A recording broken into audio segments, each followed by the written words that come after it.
What is going on, everyone? Welcome back to the Dynasty Pod, and today we are going to be breaking down the 2023 wide receiver draft class, and a bit decisive as opposed to last week's episode where we had the running backs. Sam, I think a lot more question marks here with these receivers.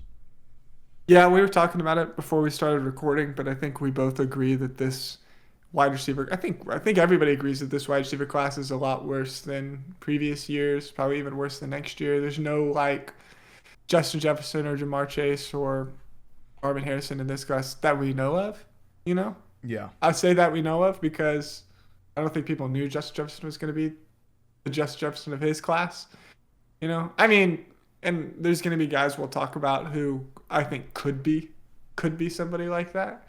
But there's no like locked and loaded guy, so it's tough. Yeah, a bit tough to evaluate, but I think it's gonna be fun to talk about still. Yeah, and I think even when you look at our rankings right now, it kind of shows that we both have different ones. So as opposed to the running backs where we were both on Bijan and then even at two where we had Gibbs, who was a solid player. It's this one that it's a lot more variance, but I think overall consensus, we have the same top 9 guys in there. So, but like even when you say last year, even maybe there wasn't a Justin Jefferson or Jamar Chase, you look at there weren't really a whole lot of disappointing guys, especially in the first round that were drafted.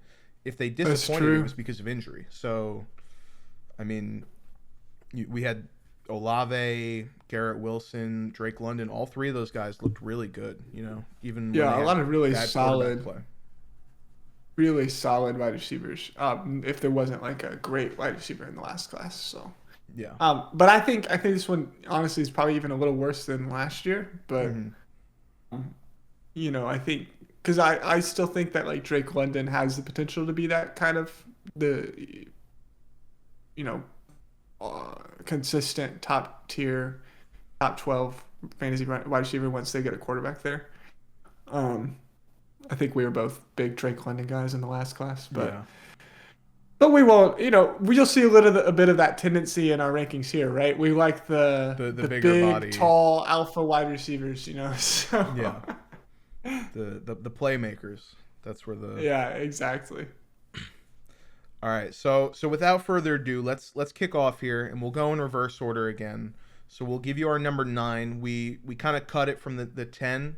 Because we have different 10 guys that we'll save for sleepers. I think sleepers will be a good wide receiver show where there's not that many running backs, maybe a couple tight ends, but receivers is really going to be the big sleepers one. So make sure you stick around for that episode. But now we'll give you our 9 here, and we'll start things off with Josh Downs, and he's my wide receiver 9, your wide receiver 8 in this class, and to me, I think Josh Downs is going to be a good football player, and in terms of fantasy, I think it's going to be a little underwhelming, you know. So this is a guy that he didn't have nearly any experience playing outside of the slot. He's going to be a slot-only guy. I think he's a good guy. He's good after the catch, and I think he's dynamic. I think he's a good athlete. But it's just tough when you look at some of these undersized slot guys. I think how much can you really do at the next level in the NFL and kind of break out for fantasy? Yeah, 100%. I mean, we talked about a little bit about Josh Downs before the show, and I think we kind of agreed on that point that we both had him low, not because we, saw really lacking in his ability. Like, I think he's kind of exactly what you're looking for in a slot guy. He is a little bit small, 5'10", 174 is what he's listed at. But great hands, great route running. Something that I saw that was something that stood out to me was I think he has a great catch radius too for being 5'10". Yeah. I think he does a really good job of, extending to get the ball. He plays a lot bigger than his size.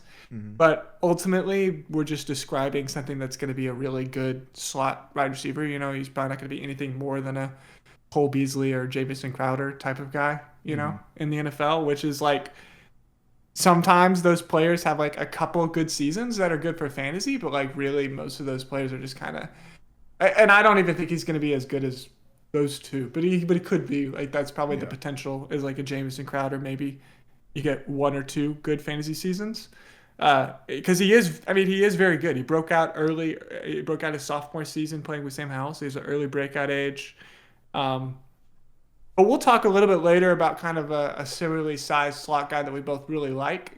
I'll say like I didn't see that explosiveness or that like just kind of crispiness and detail to what he was doing that would make me think like, oh, this is a special player. Yeah. Yeah, and just a very consistent and solid and good, but not special really. Yeah, and you did talk about his catch radius. That is one of the other things about him that it's really good. He had a 72.2% contested catch rate according to PFF, which is like that is impressive. But it's tough to look at the tape and see like some overwhelming flashes that'll kind of correlate to like these big fantasy seasons. I think in terms of a decent bench player to have on your team, because he's going to just be a solid player that'll have some weeks, maybe. So like a mid to late second kind of guy that I would look for, but I think he'll probably go before that to where I'm comfortable taking him. So yeah, another small knock I had on him too was his yak was like 160th or something in college football last year, which is like for a slot player. You really would want to see like a better kind of yards after the catch rating. So he's not kind of like a catch the ball. And that's for fantasy, again, that's what you're looking for. If you want a dynamic slot player, is somebody with good yak ability. So, yeah. I mean, we're kind of saying the same thing over and over again. I think you guys get the picture. Yeah. All right. So now let's move on to, I think, what is possibly the hardest player to rank of these receivers, and it's RKayshon Boutte. And the reason why it's so tough is because there are so many off the field concerns just about just character, and that it muddies what you think, because when you look at the tape and you look at this guy in terms of just talent, I think he's a clear top 5 receiver in terms of talent. Yeah. Absolutely. Yeah.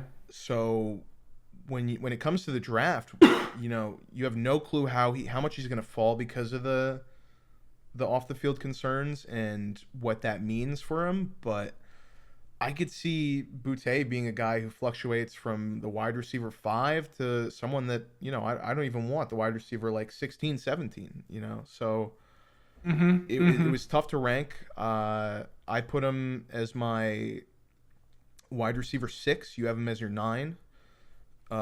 It's just we'll have to wait and see. I think the combine, those interviews will kind of come out, and we'll see a little bit more about that.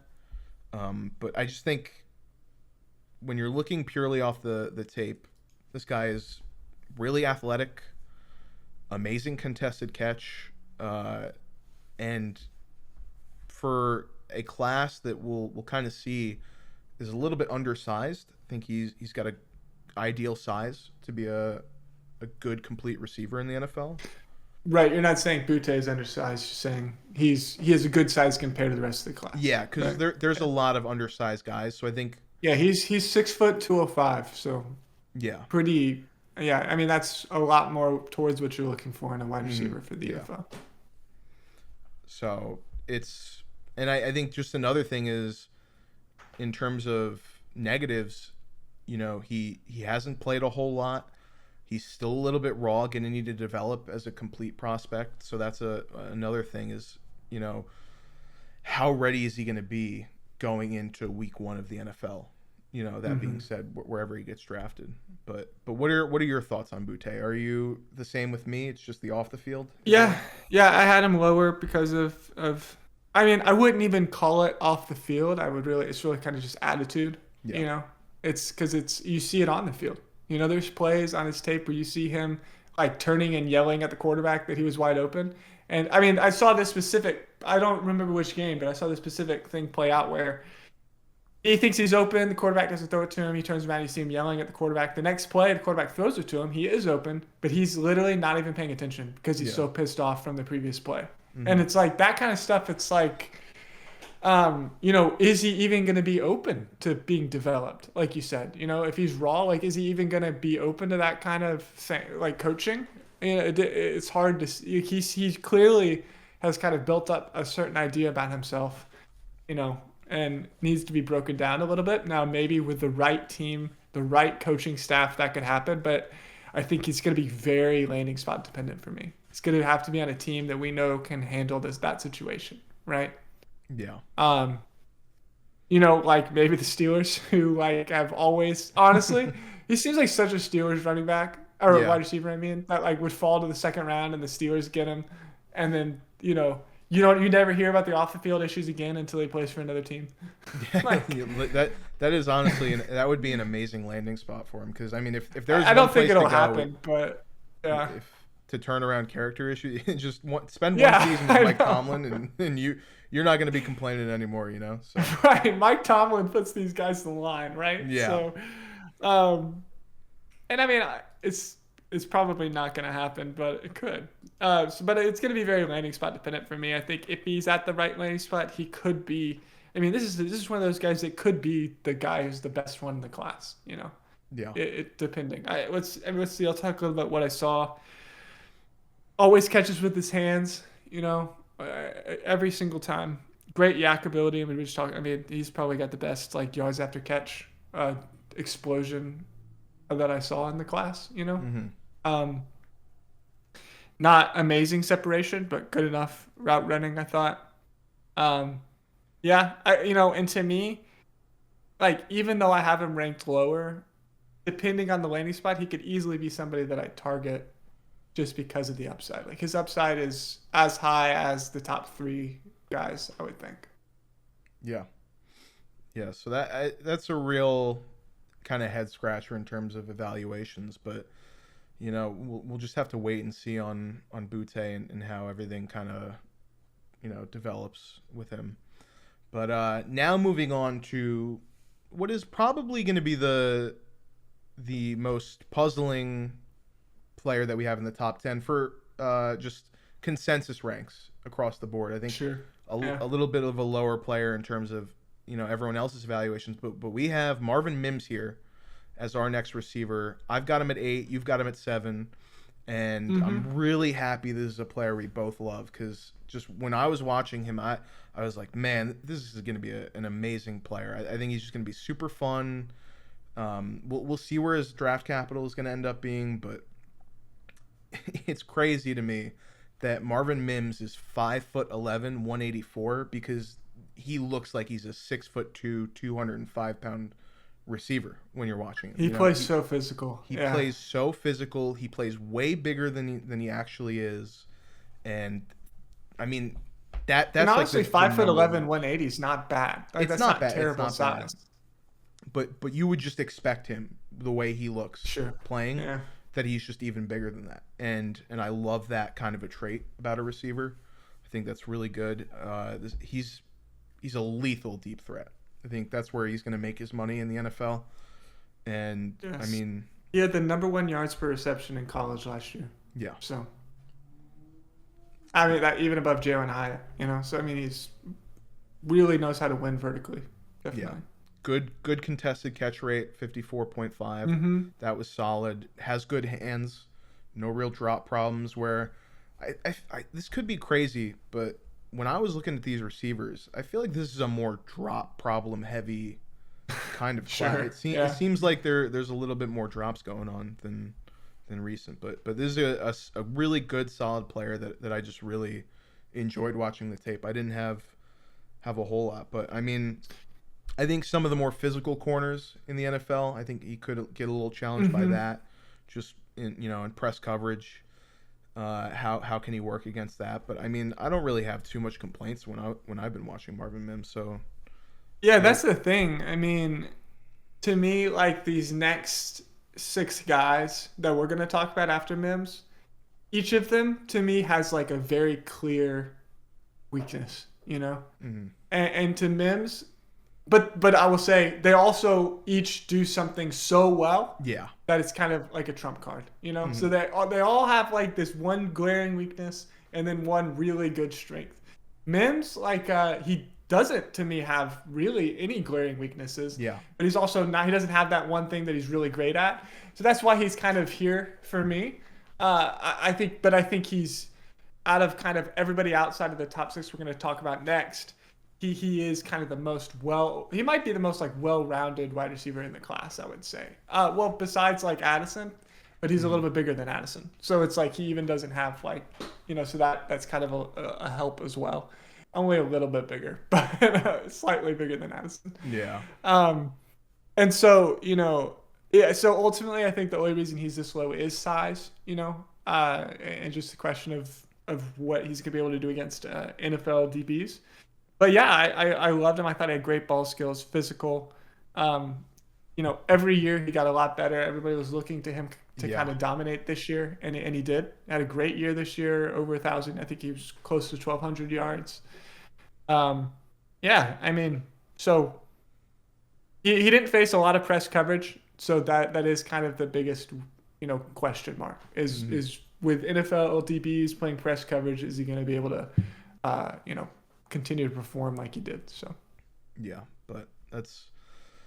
I'm excited. We're getting closer and closer to the combine, and I can't wait to see how these yeah, guys we're gonna, test. especially for wide receivers, we found out a lot in the Yeah, I think wide combine. receiver is the biggest one when it comes to just the 40 times, the cone drills, and Yeah, you because know, for wide receivers, you want to see like if they look fast on tape, like yeah, are they actually fast? You know, if they look strong on tape, are they actually strong? If they can, you know, hit a high point to catch a pass on tape, can they actually jump high? You know, I mean, so all of those things are really relevant. The yeah, stuff at the and combine. this is something that we were talking about before the show started is how it's a little bit more troubling to kind of evaluate these receivers where you look at a quarterback and a receiver and a running back. I mean, the quarterback and running back, they start the plays. That's they're the Mm-hmm. start of the play. Mm-hmm. You can see everything breaking down. Whereas with the receivers, you don't know what the defensive's coverage was, and if some guy missed his assignment and that was the reason another player got open, or Right. if he really did just like cook a DB. So it's something that's going to be, I think the combine is a really good place for receivers, like you said, to kind of find Mm-hmm. out if they can walk the walk, talk the talk, essentially. Mm-hmm. Mm-hmm. So, but Marvin Mims, a guy we really like, and now another guy, a little bit more of a regarded prospect in terms of consensus, but still another guy we're very high on, and that's Cedric Tillman. And I'll let you start Yeah. off here with Cedric Tillman. Yeah. I mean, I loved Cedric Tillman. I have him as my number six. I really wanted to put him even higher. Mm-hmm. And really, the reason I wanted to put him higher is because there are so few big wide receivers in this class. Uh, and I mean, I think there's really only two that are like really kind of worth talking about, Quentin Johnston and Cedric Tillman. And I think as far as one that plays physical and is actually uses his body, you know, as a big wide receiver, it's Cedric Tillman. I mean, we'll Yeah. talk a little bit about Quentin Johnston, but later, but he doesn't really play like a big wide receiver, you know, No. necessarily Yeah. not. So, Yeah. So Cedric but Tillman's Cedric, six but he three, does. 215. Yeah, 6'3", 215. His, you know, I talked a little bit about how each of these guys have a glaring weakness. For me, it's age for Cedric Tillman. He's a fifth-year senior. He was injured last year at a very late breakout age. But to me, I think that's explainable because you know he really had very bad coaching at Tennessee until Josh Heupel was hired, and Heupel kind of unlocked that passing offense, and that's when you saw Cedric Tillman break out.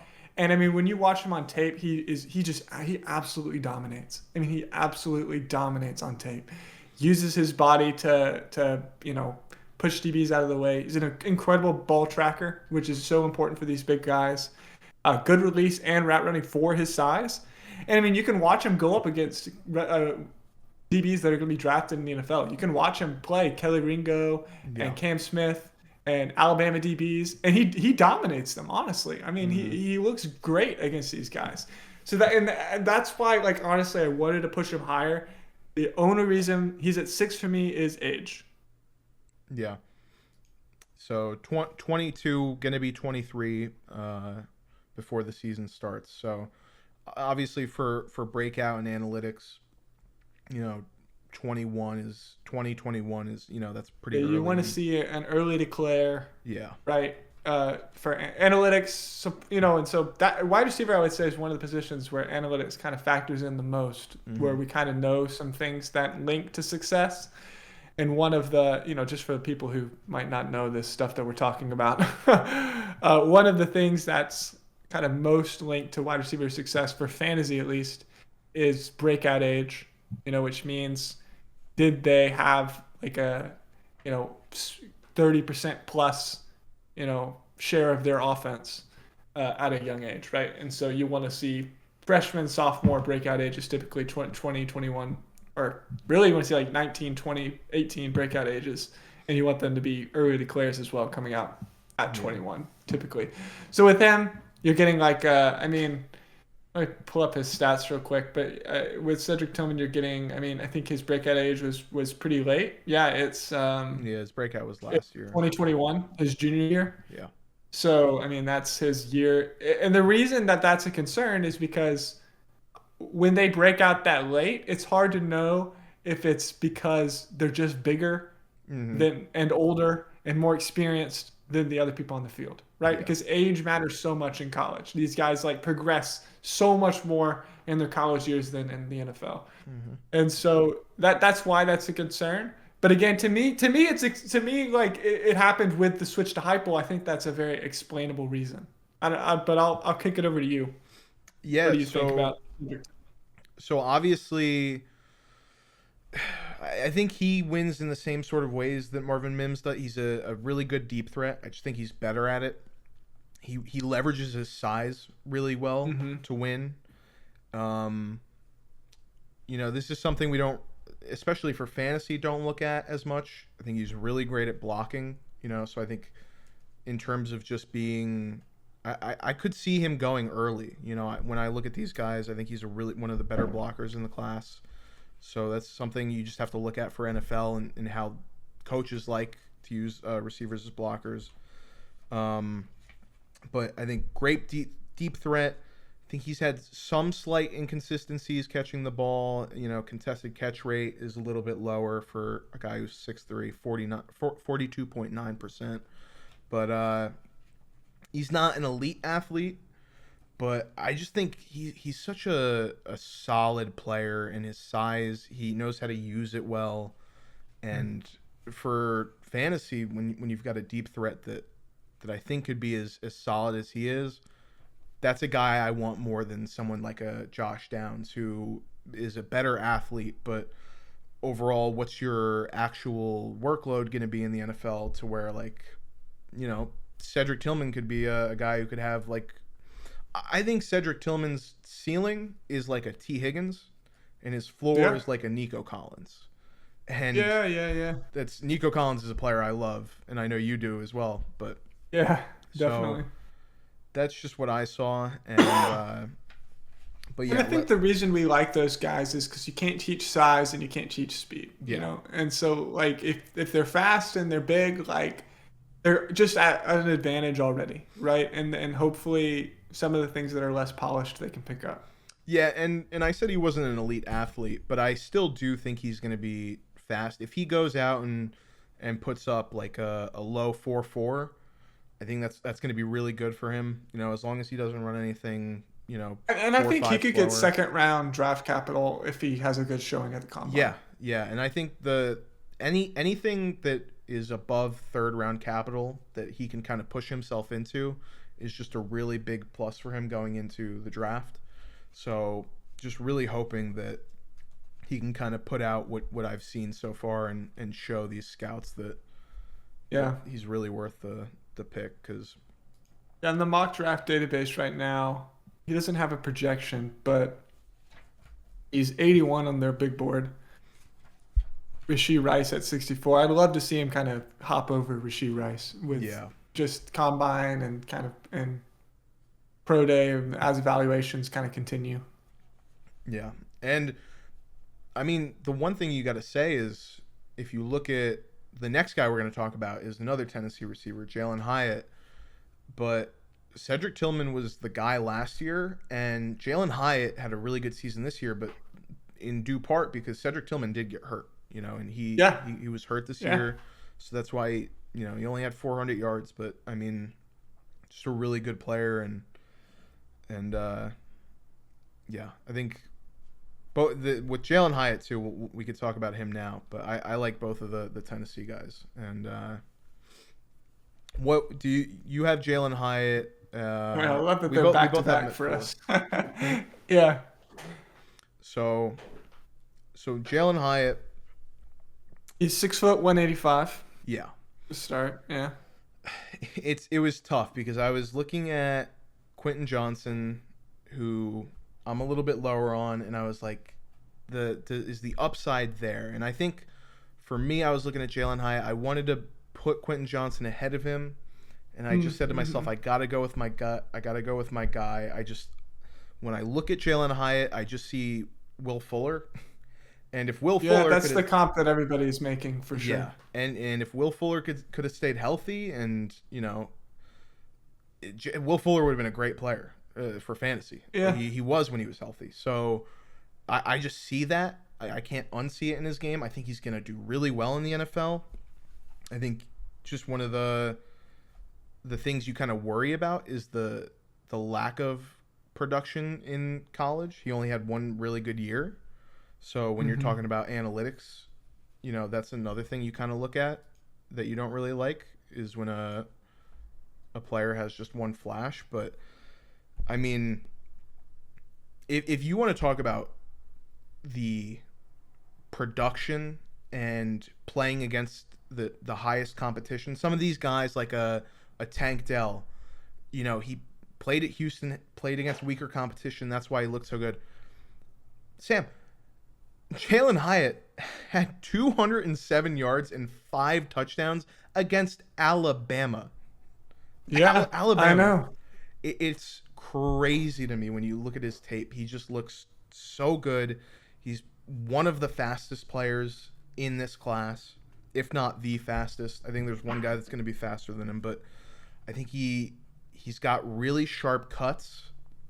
I think he can, for being a guy who's 6 foot, not the biggest in terms of weight, but I think he can come back on some of the hitch routes and stuff like that. He's pretty quick on that, so that's something I like. But man, I just think there's not much question marks in terms of real weaknesses. I think it's just more so is he too old for the breakout, and is the spread offense that Tennessee ran the reason why he was so good? It's more that's what I was gonna say. It was I think the biggest weakness that people bring up for Jalin Hyatt is the offense. He was the number of wheel routes, motion to wheel routes that he runs. It honestly, if you watch Tennessee, it seems like they have 3 plays that they just run over and over again to great success. And so it's he's just not going to be able to run motion wheel routes over and over and over again in the NFL. Yeah. So that's definitely a concern, is how does this translate to the NFL when he's really seeing the success in this really weird, exotic spread offense? But like you said, I mean, I talked about NFL DBs. I talked about Cam Smith and Keely Ringo and these Alabama DBs. They're all lining up 10 to 12 yards of cushion on Jalin Hyatt when you watch his tape. And he still just absolutely burns them. Just blows right by these guys who are lined up with so much space.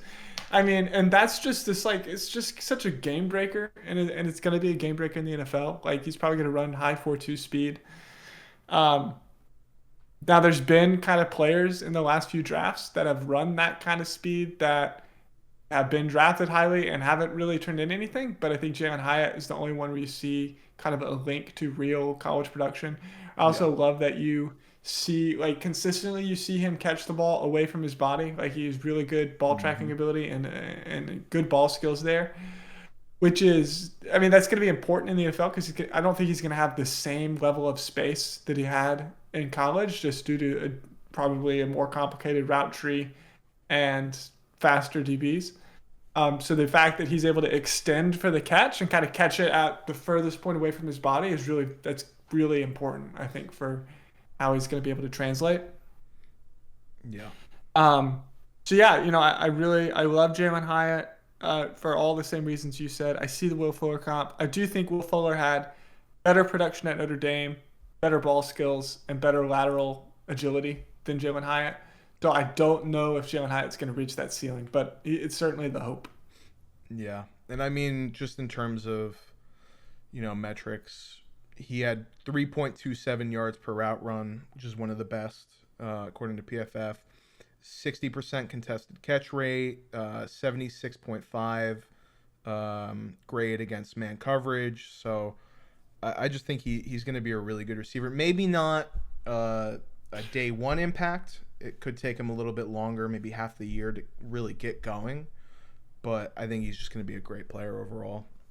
And he's going to get very good draft capital Yeah. as well. Like, I think he's being mocked in the 20s. I think there's a good chance he goes in the 20s Yeah, in I the think first round. it'll probably be a late one, early two kind of receiver. Like we saw maybe Christian Watson, the range that he had. Yeah, I could see Similar. that. Christian Watson was like mocked late first and actually went late second. Yeah. I could see that. But yeah, just a fun player. And the thing I have with him and Quentin Johnston, I understand there's more risk with both of these guys. I think both of them have more bust potential than the top guys that we're going to talk about, or at least Yeah, my definitely. top three. So we'll talk about Zay Flowers next, who he's my receiver 2 in this class, your receiver 5, and I'll let you talk about why he's a little bit lower for you compared to me. Yeah, so I mean, Zay Flowers, he's kind of the player I was talking about with Josh Downs because I think there's two kind of there's really three pure slot guys in this one. We'll talk about the last one closer to the top, but with Josh Downs and Zay Flowers are two of those guys. 5'10", 172, so pretty small. Also he played he played at Boston College, had relatively low dominator scores compared to some of these other guys. Like, I mean, played well, but he's at Boston College with like nobody else on that team you really would like to see kind of higher dominator scores. And that's just, what percentage of the offense was he accounting for? I think it's like team pass attempts, yards per team pass attempt or something. That's how that's calculated. He's lower than Quentin Johnston, lower than Jordan Addison, lower than Smith-Njigba, so lower than Josh Downs too as far as dominated rating. So that gave me some concern. Just stats alone gave me some concern. That's why I have him a little bit lower, and size. But even so, like, he's probably the most polished like player and most explosive and dynamic like receiver in this draft class. Like, he just looks incredible on film.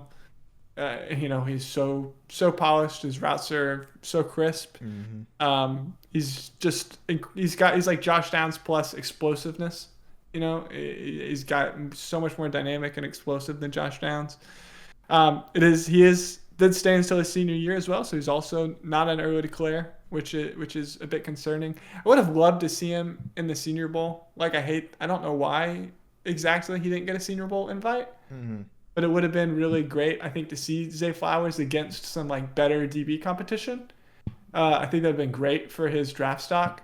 But honestly, like, he's getting really good mock draft capital right now. So Yeah, I think just another player similar to Hyatt, where you're seeing late first, early second kind of buzz from him. So I think definitely with these 5 guys, we're going to see the draft capital more in line with the top 2 rounds. So Yeah, and like I said, I mean, it's mostly stats and analytics for me. We talked about it a little bit before the episode, but I'm admittedly terrible at like evaluating wide receiver film. So I leaned a little bit heavier into the stats and analytics than maybe you did. So that's probably why I have him a little lower. Yeah, so just purely off what I saw, I agree with you with some of the stuff you saw. I think he's got unbelievable ball tracking skills. Really good when it's in the air. He knows where to go and how to get the ball. I think he's really shifty after the catch. Can do a lot of damage there. And his route running, like you said, it's fantastic. I think two of the bigger things, he's just smaller sized guy. Sure. 5'10", 170, and his biggest thing, he had in his entire college career 24 drops. So that's a bit of a problem that you want to see him kind of work on. But his contested catch rate 58.3, which is really good. And I think he had 4 drops, 3 fumbles this last year. And he's got 9 according to PFF. He has 9 Oh, drops. just this past. Oh, wow. Yeah. 2022, he had 9 drops according to PFF. So that's. No, that makes sense. Maybe I'm mixing them up, but either way, it's not necessarily what you want to see with a smaller guy, right? Yeah. Because it's like they're going to get hit even harder in the NFL. So ball security is probably a little more important for them. Yeah. The only thing is though. But you have him as your number 2. I want to hear why he's your number 2. Yeah, so I think the thing that is very different between me and you is you think he's a pure slot guy. That's Sure. where he took, most of his routes were out And wide. I'm just saying that because of size, I think. Yeah. Yeah, but I mean most of his routes were out wide. He took on 500 routes 500 snaps this year. He had 166 in slot and then 337 out wide. So I think he can be put in the slot, but I think it's going to be a way more versatile role where he can go outside and he can kind of win with just his speed and separation alone. So I really do see a player that is explosive for fantasy. I think big plays. I think you kind of see maybe a Jalen Waddle-esque role. If he can get that right kind of role where he can kind of burn out wide or he can take a slant to the house, something like that. So that's just where I see the upside. And as opposed to, my number 2 is Zay Jones. My number 3 is Jaxon Smith-Njigba, or not Zay Jones, Zay Flowers. But number 3 is Jaxon Smith-Njigba, where I don't see the high ceiling, that massive upside that I see in Zay Flowers. So that's why I have him really high and why I really like him. So. I think that there's definitely potential there. I mean, obviously 5'10", 170 is like pretty small, but there's players who have been like that size, in the NFL. Yeah. Like T.Y. Hilton, he's 5'10", 180. Antonio Brown, 5'10", 180. I'd like to see him be closer to 180. Like 170 is pretty small, So like, both T.Y. Hilton and Antonio Brown had a little bit more size than who's another like under 5'10" wide receiver, Julian Edelman. He's 5'10", 200. So, he's smaller than all of those guys even, right? Yeah. So like I think the best comp I heard from him was like T.Y. Hilton as far as like ceiling in the NFL, which would be great. I think that's a good comp.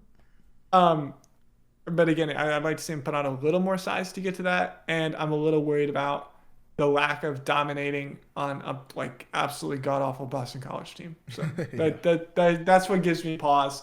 But like what you see on tape for sure, it's like and he does have a massive ceiling. To me, I have him below like the JSN, Adison, Quentin Johnston, and Hyatt. So he's kind of my next after those 4. I have him but I do have a tier break after Zay Flowers. So it's like those 5 players. Yeah. And then a tier break for me. So yeah, I love Zay Flowers. But I mean, I'm glad it's interesting when we disagree on stuff. It'll be interesting to see kind of how he pans out for sure.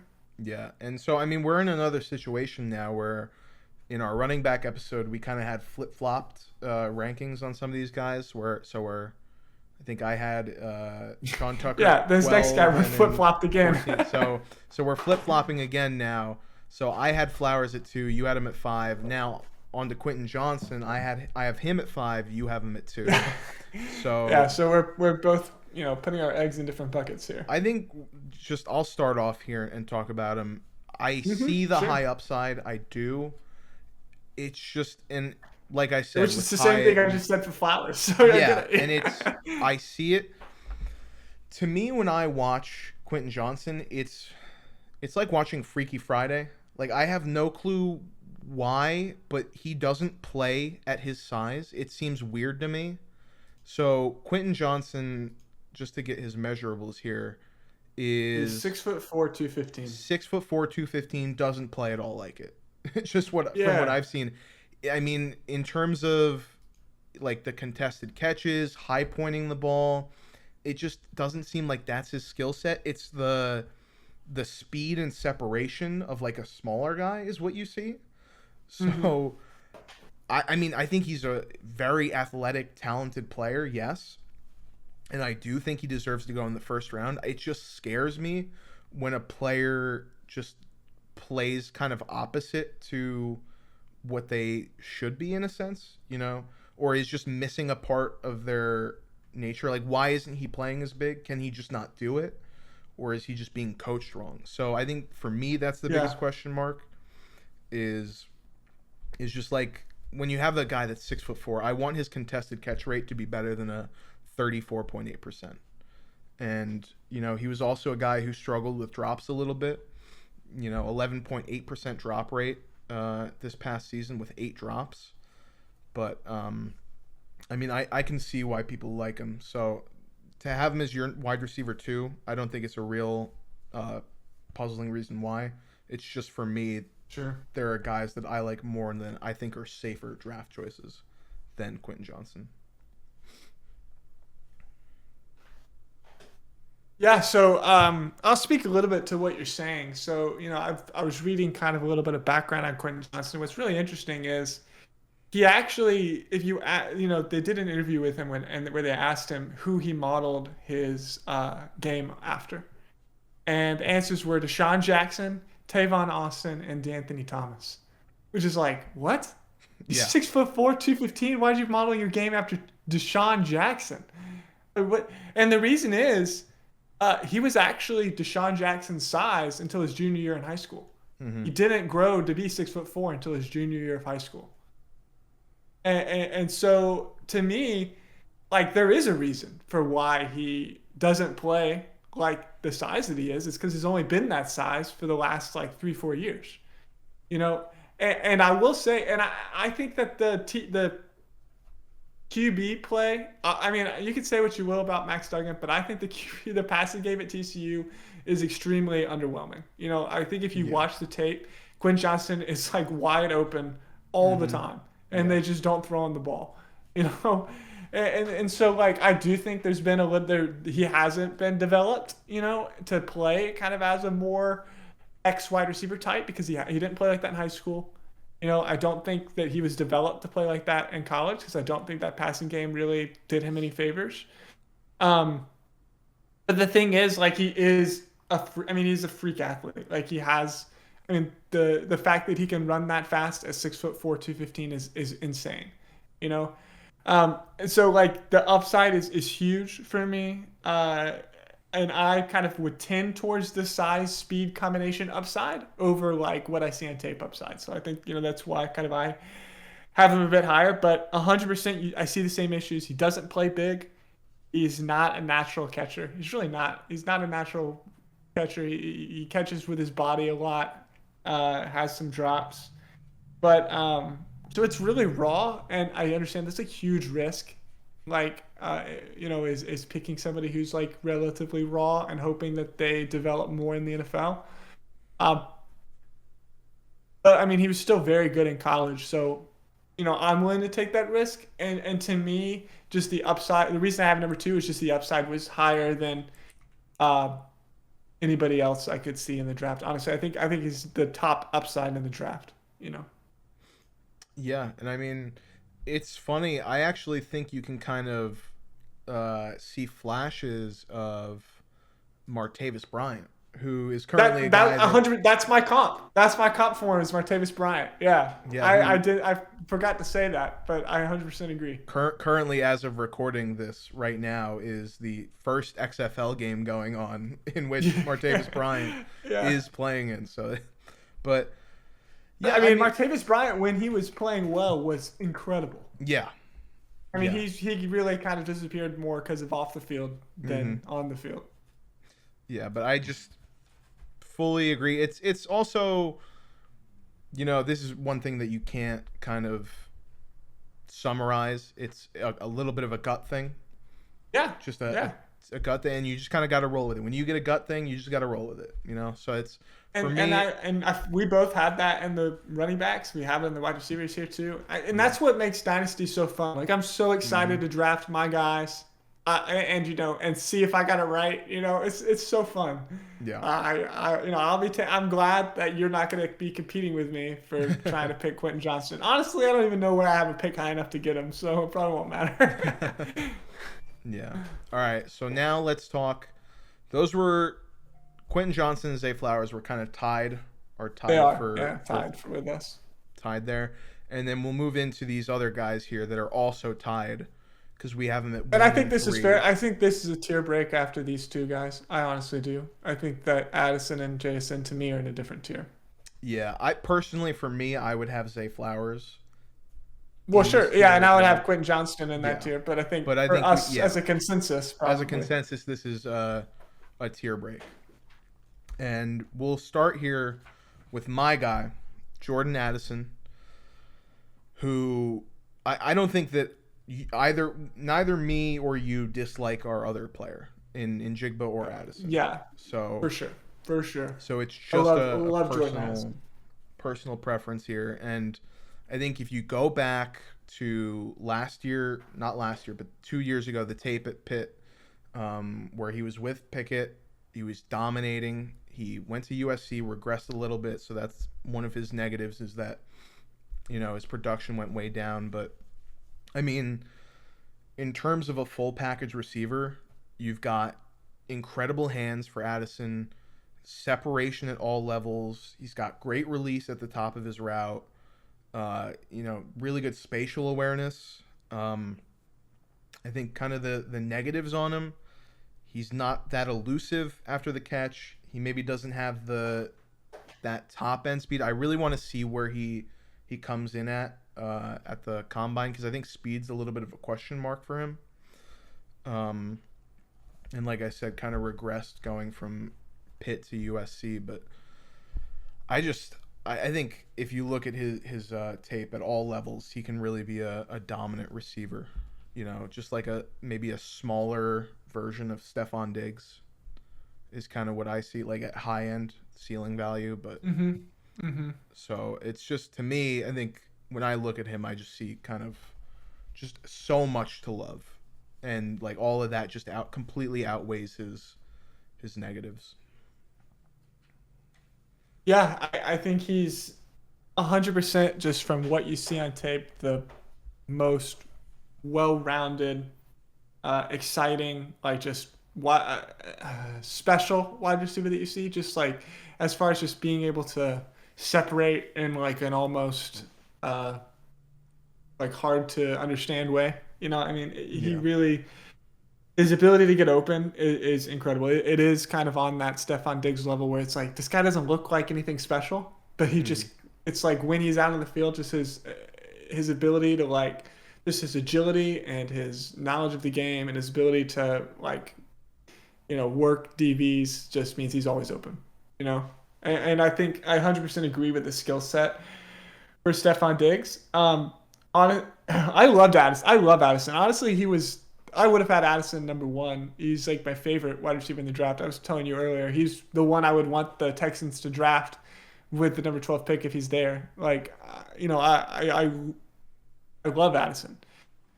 The reason I have him at 3 is because, like, I mean, can you name me the 6', 170 pound wide receivers that have been successful in the NFL? Yeah, and I mean There aren't any. yeah. Devontae Smith is the only one. I mean, listen, Devontae Smith has looked pretty good though. Yeah, but I don't think Jordan Addison is Devontae Smith. Like Yeah. Devontae Smith won the Heisman Trophy as a wide receiver, the only non-quarterback to win the Heisman Trophy in like the last several decades. You know. Yeah. I mean, Devontae Smith was different than Jordan Addison's good, but I don't think he is Devontae Smith good. Yeah. No, that's And fair. so that's the reason I have him lower. You know, it's just this. It's just the. I mean, I have trouble banking on him being an outlier like Devontae Smith. Yeah, and I think you see that a little bit in terms of his a little bit lack of contested catches. You know, his contested catch rate is pretty low, 22.2%. So that probably plays into a big part of it. But I think with the way he can kind of separate, it's not going to be that much of an issue in the NFL. So I just really like Adison a lot. And, you know, hopefully he goes to one of the, like an amazing landing spot. You know, I think that's the one thing you want to look for with these top guys is like their upsides, I think, are more so determined by where they go and how they can be used by certain teams than their actual talent in some cases. So, but let's talk about our last guy here. Tied at 1 is Jaxon Smith-Njigba, your number 1 guy. So, so say a little bit about why he's the number 1 for you. Yeah, so, you know, for me, it came down to, like, just is there anybody in this draft class that I think can be, like, a top 12 long-term number 1, you know, wide receiver 1 for fantasy. And just the only guy that I see potential like that for is Jaxon Smith-Njigba. The only one who I see, like, at least at times in college, showed himself to be absolutely dominant. Absolutely dominant. On a team with Garrett Wilson and Chris Olave, who are probably like the offensive rookie of the year and should have been the offensive rookie of the year runner-up. You know? I mean, a team with incredible wide receivers. You know? So I see, like, potential for this guy to come out as, like, you know, hey, he was great on a team with other great wide receivers. Like, we've seen that before with Chase and Jefferson and some of these guys. Like, I think he just has that potential to be so good. Now, obviously, kind of so that's why he's 1. The reason he's 1 for me is I think he's the only special wide receiver in the class. And the only one who I think in college looked special. You know, I think there's some size, speed, trait things that we can say, like, oh, that's a special combination. But the only one that, like, looked like, wow, that guy's going to be great in the NFL is JSN. Mm-hmm. Now, last year, he was kind of hurt. And honestly, I don't ding him for being hurt and out for the year. Like, that happens. It's going to happen in the NFL to a bunch of these guys that we just listed too. So I don't ding him for that. I mean, it's hamstring, so, you know, that obviously can be a nagging injury, but he didn't really play much at all this year. He's going to have full offseason rest. He'll be fine, I think, coming in the NFL.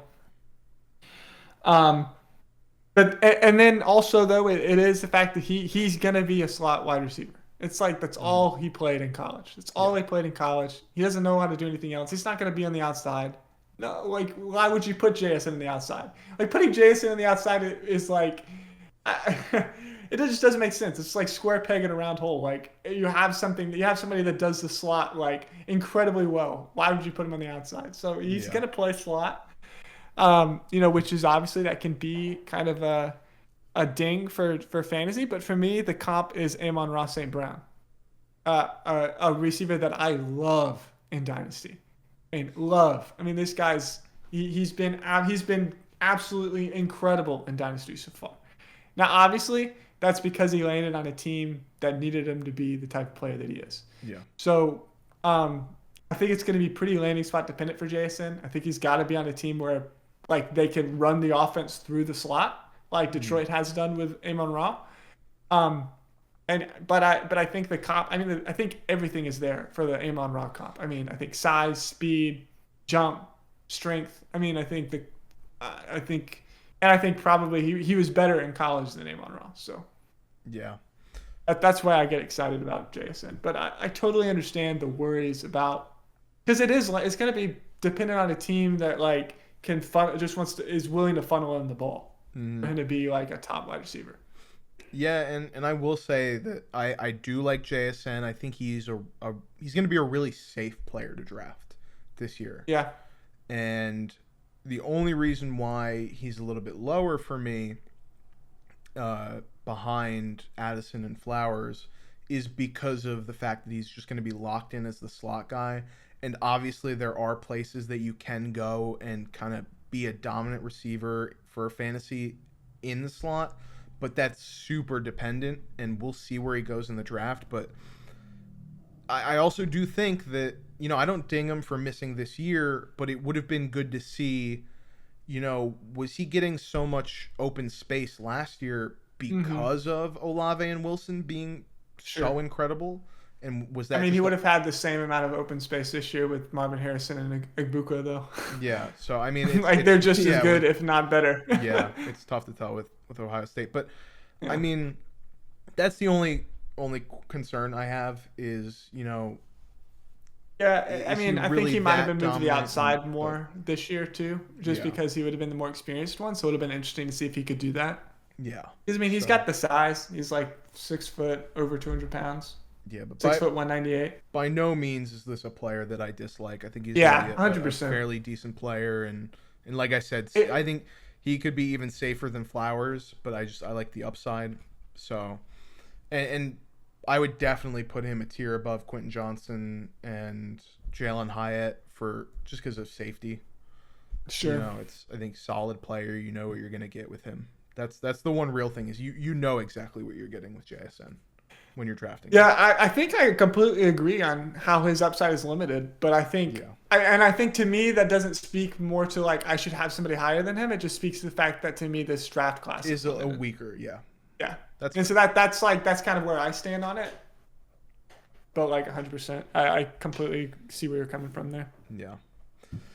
So that is going to do it for us on wide receivers. A little bit shorter here, but like we said, the sleepers episode is really where you're going to want to see for some of these wide receivers. But we're going to be back next week with a tight end breakdown, a pretty good class of tight ends this year. And we'll also have a nice little mock draft 2.0 for you coming out later after this episode's release. So that'll be fun. Look out for that. You can follow us on Twitter, the Dynasty Pod, at the Dynasty Pod FF. Leave us some questions, just some engagement there. We'll be on Twitter looking out for those, and you can leave a voicemail for us if you have the number for that. Sam, you want to plug that? We'll take a listen to any voicemails that people leave us on the show. Yeah, we love to answer voicemail questions. You can call us at 856 the D-Pod, and you'll be able to leave us a voicemail there. And you'll play it on the show. It's a fun way for us to interact with our listeners. So, yep. So that is going to do it. And have an amazing day, and peace out.